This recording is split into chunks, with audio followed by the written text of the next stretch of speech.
झालेल्या आरोपांनंतर अंजली दमानी यांना पत्रकार परिषदेत रडू कोसळलं। अंधारेंना सीडीआर पाठवते, त्यांनी नावं शोधावीत, दमानी यांची टीका। बोंधू अशोक खरातांविरोधात या ठिकाणी ईडीकडून मनी लॉन्ड्रिंगचा गुन्हा दाखल। खरातच्या आर्थिक गैरव्यवहार प्रकरणामध्ये ईडीकडून तपासाला सुरुवात। सर्व कागदपत्र मागवल्यानंतर ईडीकडून गुन्हा दाखल।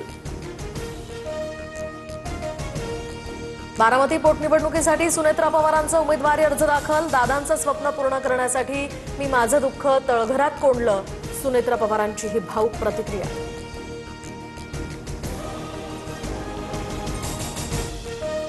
तर बारामती पोटनिवडणुकीमध्ये सुनेत्रा पवारांविरोधात काँग्रेसच्या आकाश मोरेंचा अर्ज। केरळ दौऱ्यावर असल्यानं हर्षवर्धन सपकाळ अर्ज भरताना गैरहजर।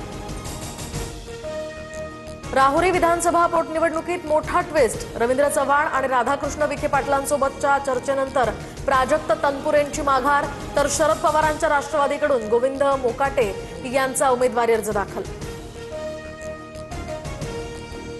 शरद पवारांनी राज्यसभेच्या खासदारकीची शपथ घेतली, तर रामदास आठवले, ज्योती वाघमारे, रामराव वडकुते आणि माया इवनाते यांनीही खासदारकीची शपथ घेतली।